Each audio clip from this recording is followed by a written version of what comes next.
Time for the good, the bad, and the ugly. First, the good. A soldier shocks his girlfriend returning home at a baseball game, then drops to one knee for an even bigger surprise. Madison Olinger saying yes to Army Specialist Cameron Henley in North Carolina. He had just spent nearly a year away from home, including 9 months in Syria. Oh, congrats. Wow. Next, the bad. The mystery of who's been ripping out American flags from veterans' graves has been solved. It turns out it's a woodchuck.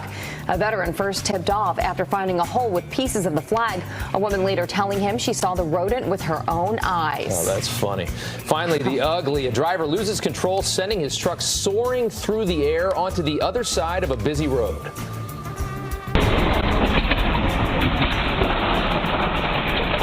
Jeez. Wow. Truck landing on 3 cars in Australia. 2 women seriously hurt. The driver has not been charged.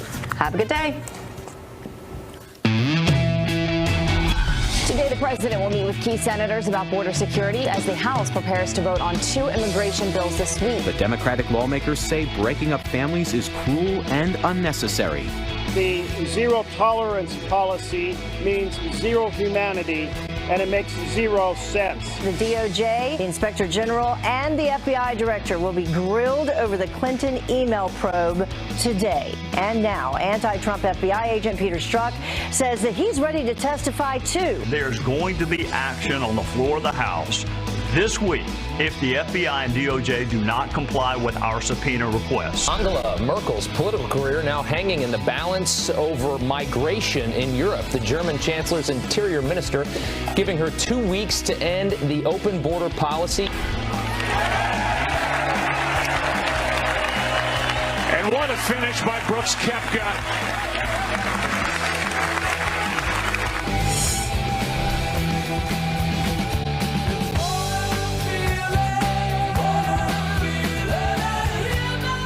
New song from Boston, just out today. Thanks, Boston. Yeah, I've never heard that song. Right, it just came out. I think it's going to be a good one. I wonder how it ends. I don't know. The song.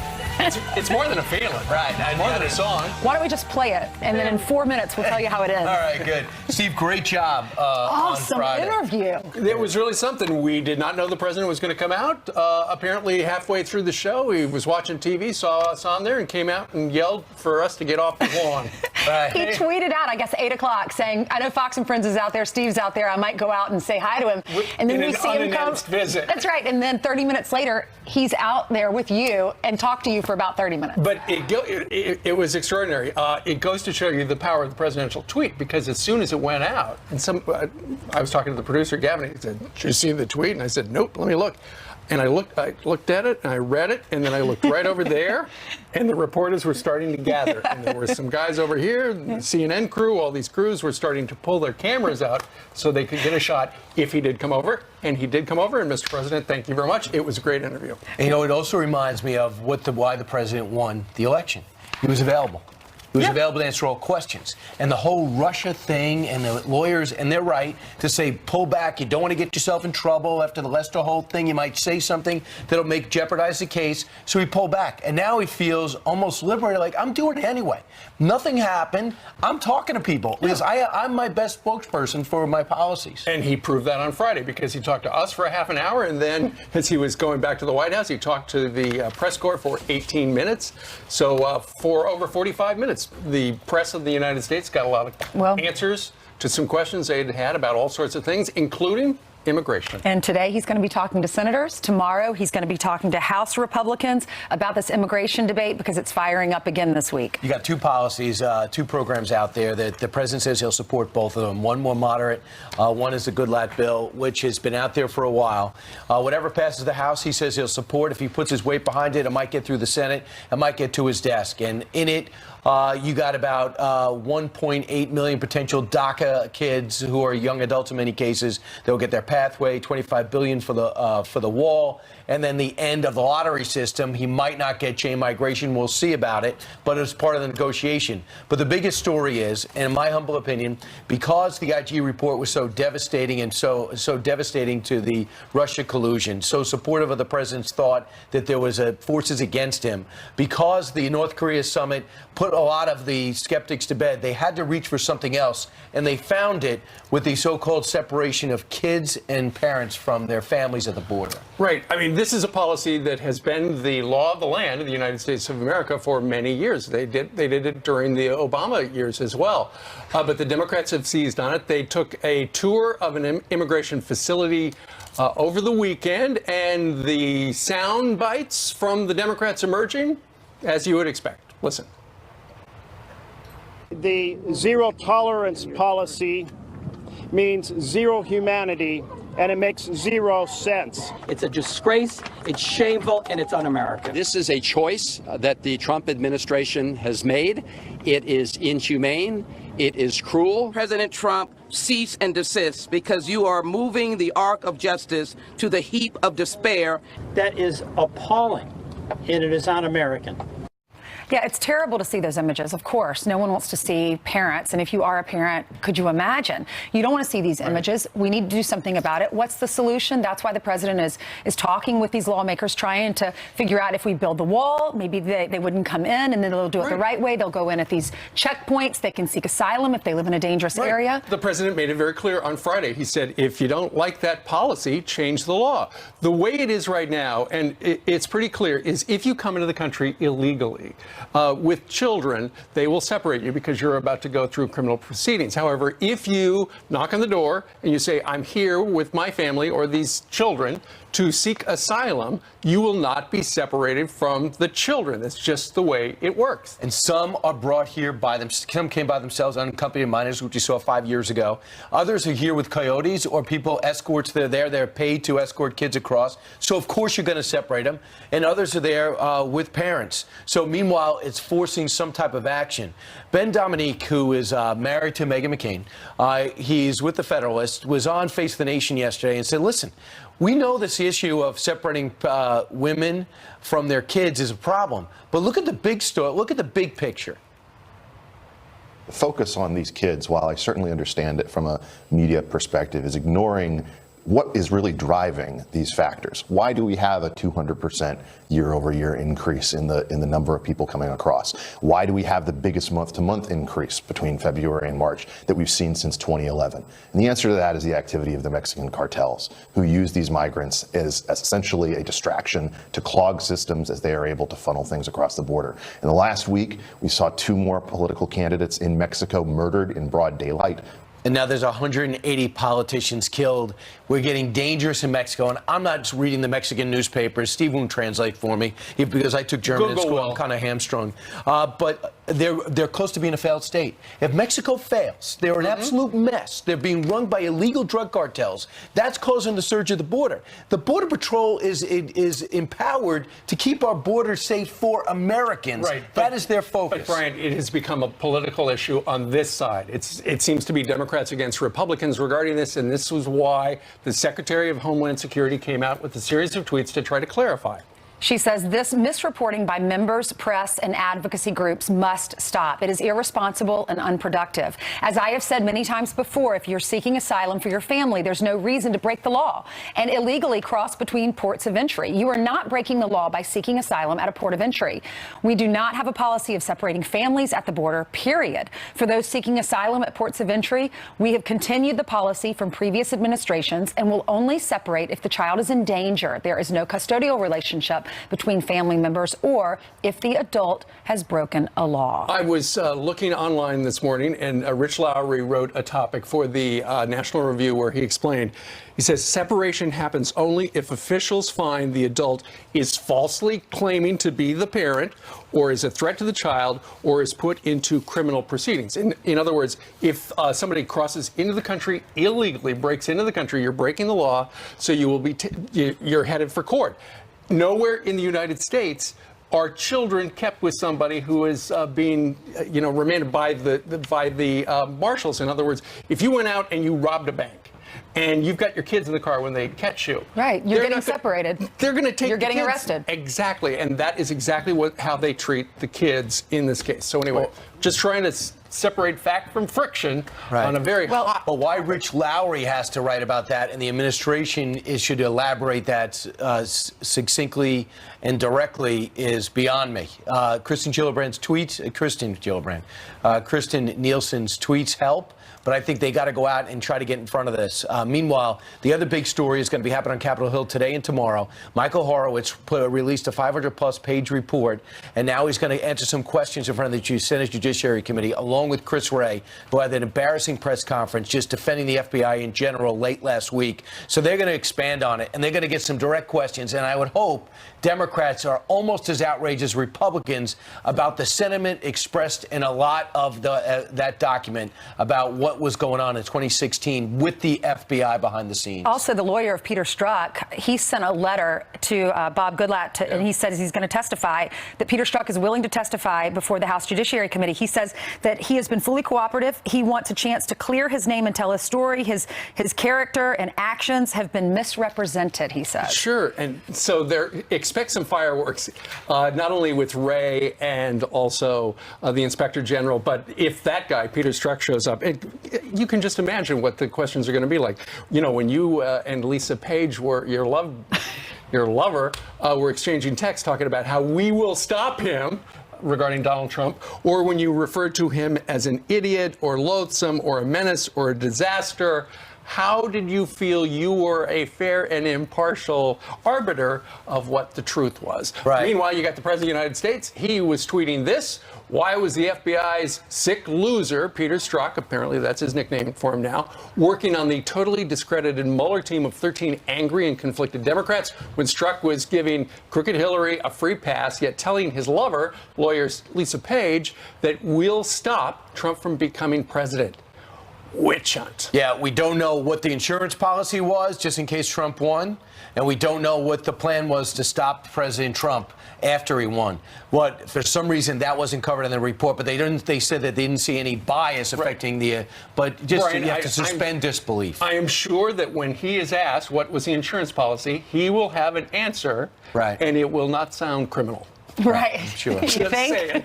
He's had a lot of time to think about it. And there's also some unnamed people, at least 3 unnamed people saying things just as abhorrent. Let's get their names. 5 people have been referred for potential criminal activity. So anyway, a busy Monday. Thank you very much for joining us. We turn now to Jill, who's got a Fox News alert. Good Monday morning. Following some breaking news. So let's get you caught up on this Fox News alert. At least 3 people are dead and hundreds more injured after a powerful earthquake rocks Japan.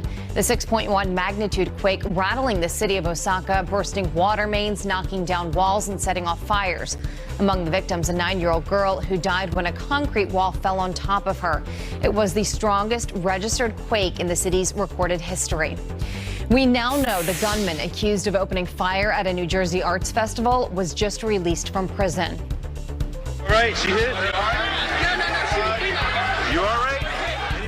Tehagi Wells was out on parole on homicide charges when he shot several people in a gang-related dispute. Democratic Governor Phil Murphy responding, tweeting in part, quote, "We cannot let gun violence tear us apart. These are not inappropriate times to talk about gun policy. These are the most important times to talk about gun policy." The U.S. and South Korea expected to announce the end of joint military drills next week. South Korean media reports it will not affect routine training. They will restart the drills if North Korea breaks its promise of denuclearization. President Trump pledged to end so-called war games after his summit with Kim Jong-un. That's 2 for the Brooks Koepka, that is the first back-to-back U.S. Open champ in 29 years.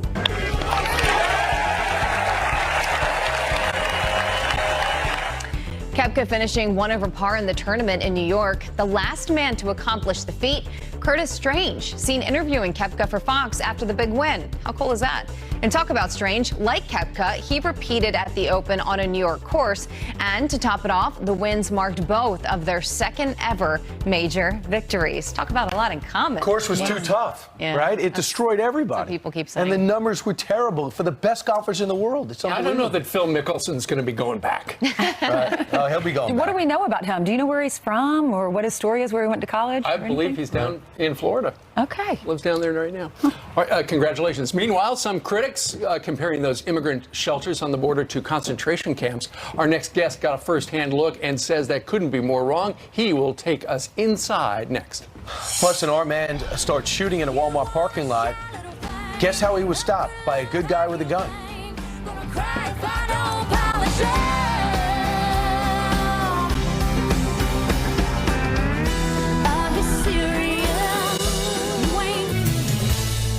There has been a lot of misinformation surrounding President Trump's shelters for migrant children at the border. So what are they really like?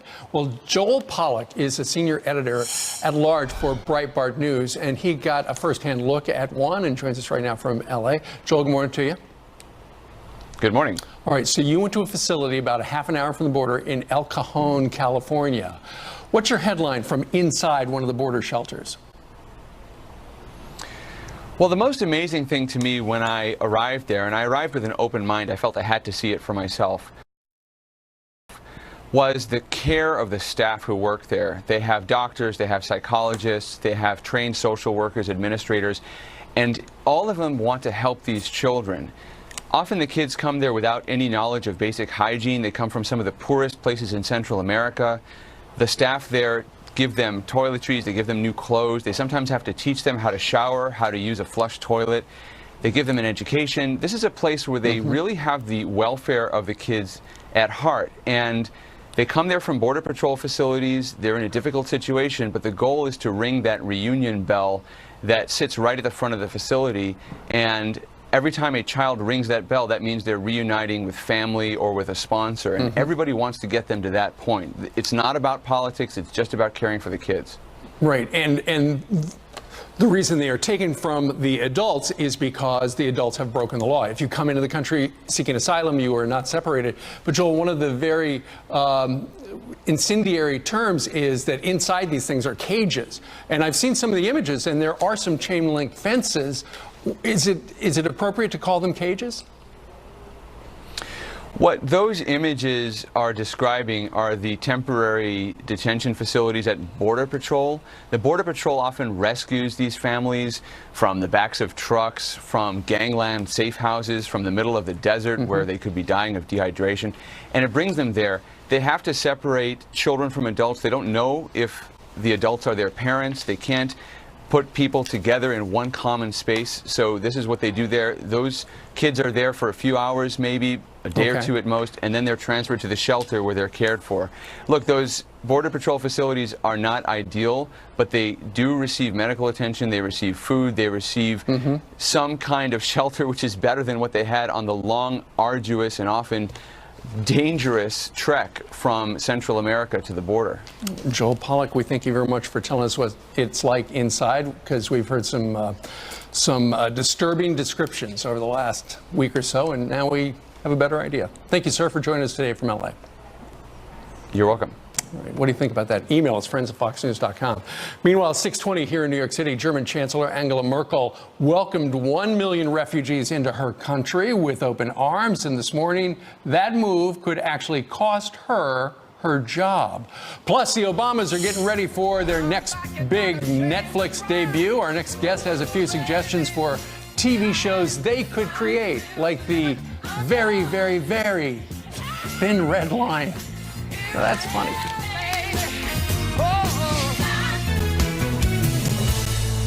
Here's some quick headlines for you. Germany's interior minister giving Chancellor Angela Merkel 2 weeks to end the country's open border policy. If Merkel doesn't have the support of the European Union to turn away refugees already seeking asylum elsewhere, the minister says he'll do it himself. The move could collapse Merkel's government.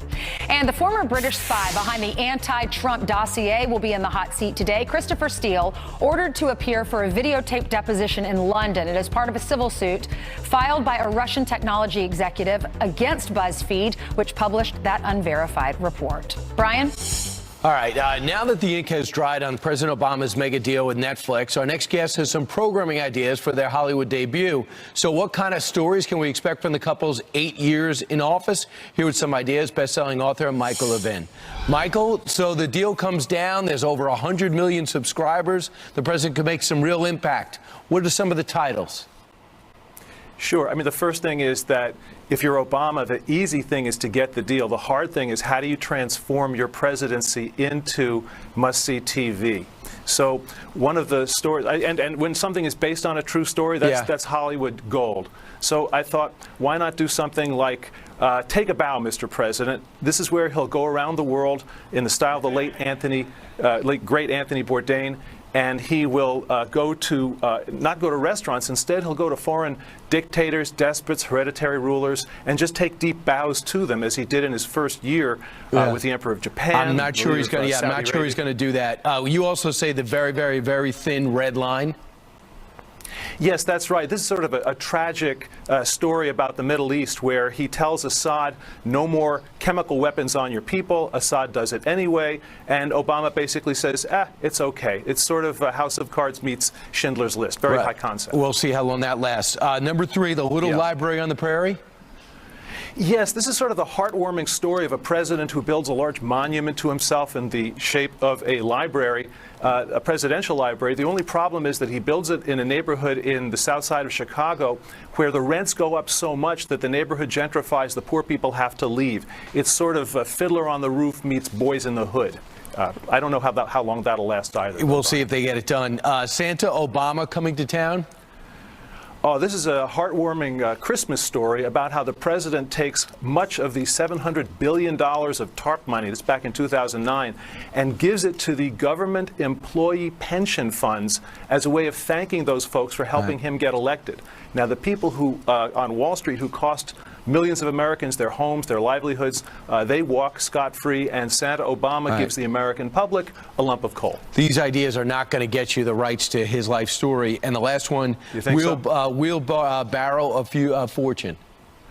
Wheelbarrow of Fortune, highly dramatic. Now, here you've got Obama ordering Treasury employees to push $100 bills in wheelbarrows all the way from the Treasury building to Andrews Air Force Base, where they are airlifted, $1.7 billion in cash to the Iranians to thank them for signing on with the Iranian nuclear weapons deal. It's this way the money is actually seen by taxpayers on the way to Andrews instead of the whole thing happening in the dead of night without any congressional oversight, which is how the whole thing really went down. I think that's must viewing, Brian. What do you think? All right, Mike. We'll have to see. We'll put it up to our viewers and see if they have different titles. Michael Levin, just having some fun. Thanks so much. Thanks for having me. All right, 27 minutes after the hour. Congressman Trey Gowdy sending a warning to the DOJ and FBI. We're going to get compliance, or the House of Representatives is going to use its full arsenal of constitutional weapons to gain compliance. Dan Bongino says Gowdy should fire away. He's up next. Plus, the New York Times blaming President Trump for the world's economic problems. Well, where are the headlines about the booming economy around the world, and especially here at home? But first, happy birthday to Blake Shelton. The country superstar turns 42 today. The boys round here sending up a prayer to the man upstairs. Backwoods legit, don't take no lip. Shoot her back and shoot her back and shoot her back. I'm one of them boys round here. Give a little bit, give a little bit of your love to me. Well, that is how I celebrated Father's Day weekend. My three children across the three branches of government. Peter there at the White House, the executive branch, Mary in Congress, the legislative branch, and Sally, as you can see right there, of the court system. We played tennis yesterday, and there I am out on the veranda drinking my $1 McDonald's iced coffee, reading some of the cards. And that was my Father's Day. I'm playing myself in that picture, along with all of our children. The women took the picture in this case. Then we had to make a decision at my mom's house. Everyone? That's Brian outside right. James, the oldest of the next generation. Then my brother Jim with his arm around James. Then that's me from the show. Steve outside left. My two girls, Kirsten and Caitlin, followed by Jack, who just got his driver's license, so no one's safe, and Devin over at Oneonta, and then Mary is in 9th grade from Stephen's kids. So there you go. I'm sure you all had a lot of fun. Your funny's hilarious. Your family is hilarious. That's my daddy, Coach Earhart. He's wonderful. The grandkids call him Coach. My mother, I haven't talked about it on the air, but my mother had a stroke on February 1st, and she's having to learn to walk and talk again. And that man right there has not left her side. And he's a pretty special man. And I have seen the true power of honoring your vows and doing the right thing. And that is what that man does every single day. He is a saint. A wonderful guy, worked really hard to put us all through school. And how's your mom doing? She's doing so much better. She broke her record yesterday in walking. She's with assistance, has her walker and someone standing behind her. She climbed a few stairs yesterday, and we got to witness it, and we have it all on video. And she's come so far. She's had several.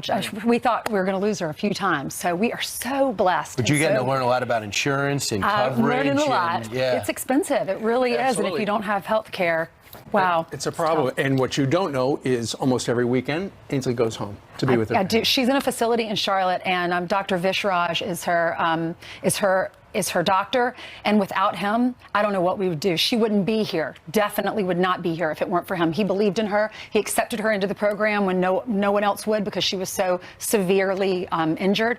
And we just love you, Dr. Raj. Thank you for everything. Well, there you go. Meanwhile, Dan Bongino, our friend down in Palm City, Florida. Dan, good morning to you. How did you spend your Father's Day? Doing what I love to do, which is eat steak. I went to a steakhouse with my wife and kids, and I tore that steak up like you wouldn't believe. So that is my favorite. That's all I like is steak and trucks. That's it. Oh, Dan, the other thing you do, you might be, for real fun, you hop into an octagon. You start fighting people. Am I correct? I do. Actually, on Saturday mornings, I do that too. The arthritis is kicking in, but I do enjoy it. That's not, Brian, you're not making it up. It is actually true. We've discussed Hey, real quickly, what's the best part about being a dad? Watching your daughter succeed at something, and that look she gives when she's just seeking that approval from you. You know when you make that eye contact first and you don't have to say anything, it's just magic. It makes you believe in the existence of God right there alone. Amen. It goes to show that you and your wife are doing a good job. Meanwhile, let's talk a little bit about the news of the day. It was very clear from Republican lawmakers on the Sunday chat shows, Dan, the Republicans are sick and tired of waiting for the Department of Justice and the FBI to give them documents that prove how this whole Russia collusion, Trump investigation started. The Department of Justice is stonewalling, and unless they start doing some stuff like revealing things in the next couple of days, boom, they're going to lower the boom on them. Yeah, I want to applaud Trey Gowdy for this, Steve, for really dropping the hammer. I was a little tough on him after that Martha McCallum interview, where I thought he went easy on the FBI, but this is great. Here's the problem. When I was a federal agent, right, Steve, and you put together a report describing what happened in the case that you're going to use to get arrest warrants, search warrants that you're going to bring to a prosecutor, I call it paragraph 1, right? There's always a paragraph 1, and that paragraph 1 describes how a case started, whether it was a phone call from a bank that had a fake charge or received counterfeit money. What is paragraph 1 in this case, Steve? Nobody knows. The story's changed multiple times. Now we find out this weekend from the Washington Post that there may have been another approach by someone connected to the FBI at some point to a Trump team member before paragraph 1, the date in paragraph 1. Dan, very strange. Why won't the Department of Justice and the FBI let us see paragraph 1? Steve, I suspect because paragraph 1 is so loose and contains so little evidence of actual criminality or counterintelligence information worthy of a sincere investigation that the FBI is going to be left saying, okay, we were pressured into this by certain individuals in the government to start an investigation. Should have never happened. And just to expand on what you said, Roger Stone claims he was approached by someone who claimed they had information, dirt on Hillary Clinton for President Trump. They said, for $2 million, I'll give it to you. Roger Stone said, I don't have $2 million. He said, well, I want it from you. And Michael, he goes, I don't want it from you. I want it from Trump, has it. And then he said, well, Michael Caputo reminded Roger Stone, you remember that guy that came up to us out of nowhere? Because he came up to Michael Caputo, too. Do you think that that was part of the informant program, like the professor, the Cambridge professor, approached Carter Page and Papadopoulos? Brian, every person so far, every person that has contacted the Trump team with suspicious ties is connected to either the Clinton Foundation, the Clintons, Fusion GPS through the Clintons, a British spy working for the Clintons, or Russians that are working through Fusion GPS working for the Clintons. Now we find out there are two potential ties that may have been connected to the FBI. This new guy, Greenberg, and the other guy who shall not be named, like the Harry Potter character. I mean, this is unreal. This is the most clear-cut case of entrapment I've ever seen in my life. Just take the blinders off. Entrapment framed. Dan, what about Peter Strzok? He's the FBI agent. He was working on the Mueller team to investigate President Trump, and then all of his emails surfaced. Turns out he's having an affair, and he's writing all these anti-Trump emails. And now his attorney is sending a letter to the House, to our lawmakers, saying he wants to testify in front of the House Judiciary Committee to clear his name, saying that he wants to cooperate, and he wants his story to be told because he feels like his character has been maligned through all of this. Through facts. Exactly.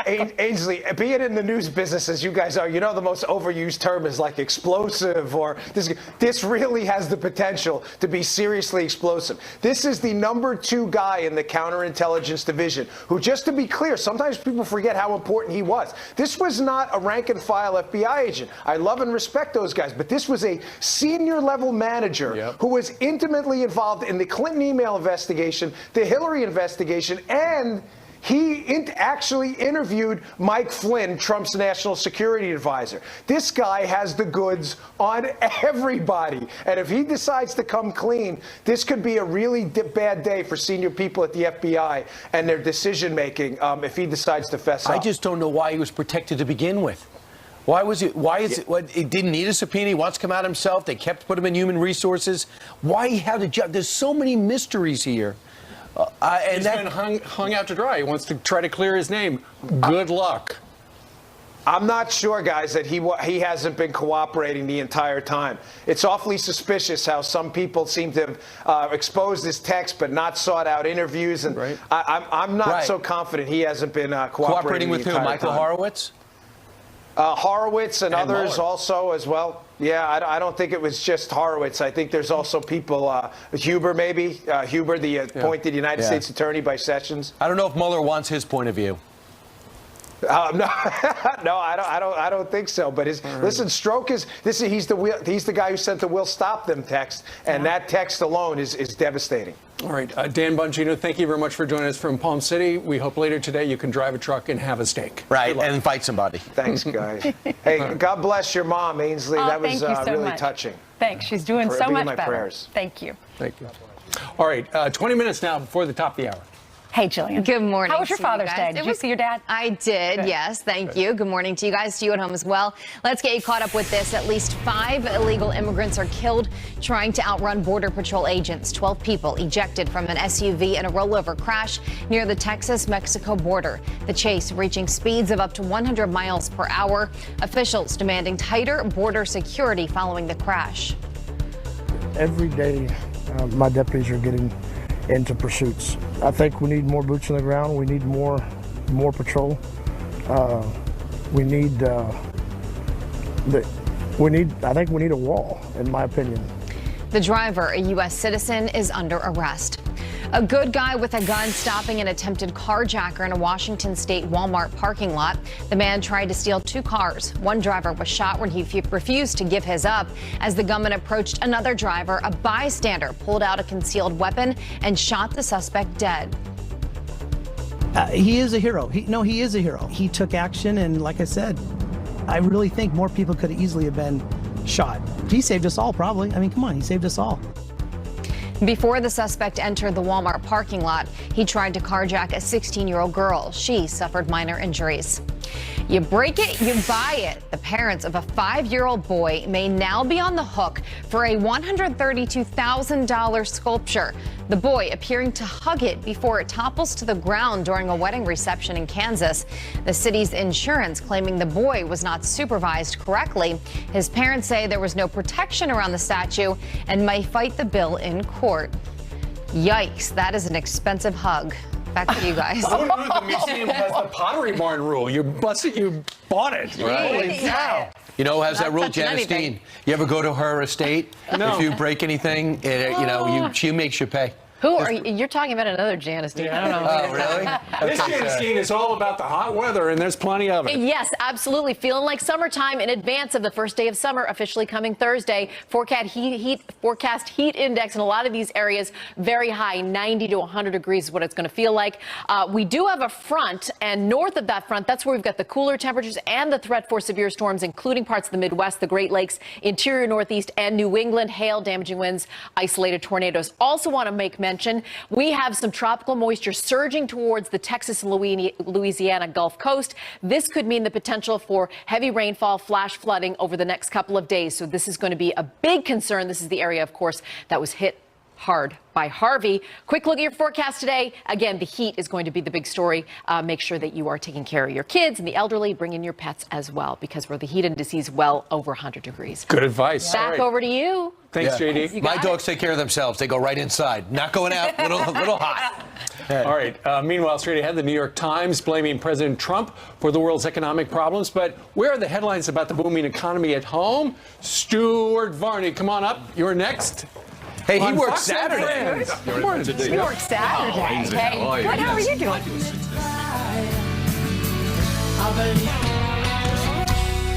Well, the New York Times asking you to shed a tear for the global economy, blaming President Trump for the world's problems. The latest headline reading, quote, just the fear of a trade war is straining the global economy. But why isn't America's booming economy getting more of the media spotlight? And should we be taking all of the blame? And most of the column is about anecdotal information, not hard facts. Here to react to Stuart Varney, Varney and Company, 9 to noon. Stuart, I read the whole thing because as it relates to trade and what we're happening and what's going to be happening this week as China reacts to our trade, our tariffs. Well, what do you think the role of world trade in reality is? Wait a second. Can we just get right at this?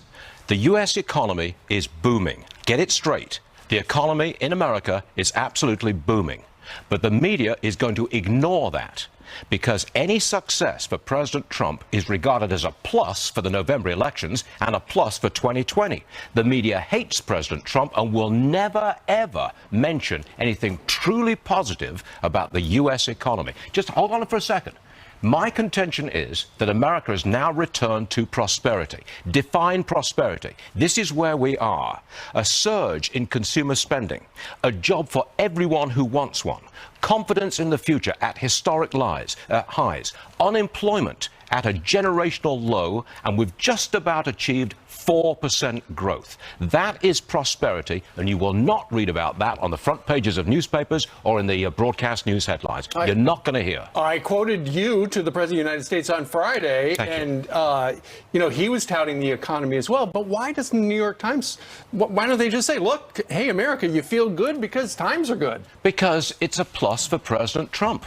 Here come the elections, 4 months away. The economy showing us prosperity. That's a plus for the president. The New York Times, the Washington Post, ABC, NBC, CBS, you name it, all of them, they detest President Trump, and they're determined not to give him 1 ounce of success. Even Bill Maher said, remember when he said, I want the economy to crumble so that the president doesn't get reelected? That's an extreme example. Wow. Right. Now, Brian, hold on a sec. To your point, I'll admit that this trade dispute is a negative for America's economy. And if it gets worse, it'll be a real negative. I got it. But why can't you also point out that we have an extremely strong economy? Absolutely. We're a almost $19 trillion a year economy, and these tariffs won't have a huge impact on it. It's a negotiation. That's what's precisely. going on. Thank you. But he could get Democrats with him on China. Schumer says, I'm with you on China. I think the president should take advantage of that opportunity, have the Democrats, because they know this is the last chance to stop that economy. Well, I think the president is taking a hard line. He's waiting for the other side to respond. They responded this morning with more tariffs and problems for American products going over there. It's an ongoing negotiation. That's what it is. But use Democrats. It's one of the rare times they're actually with the president. Take advantage of Do you that. think Democrats are going to come right out and say, Mr. Trump's right? No, on Schumer. Schumer said he had Friday. He goes, I'm with the president when it comes to China. I got a feeling that there's one a issue. political angle to it. He's got something up his sleeve. All right, Stuart, we're going to be watching Thanks, it Stuart. this morning. Glad to hear it. Thank you very much. Thank you, sir.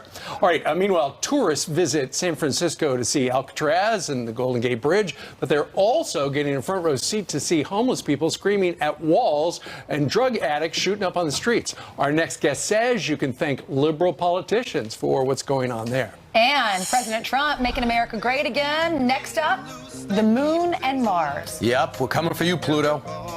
Dancing in the moonlight, dancing in the moonlight, everybody's feeling.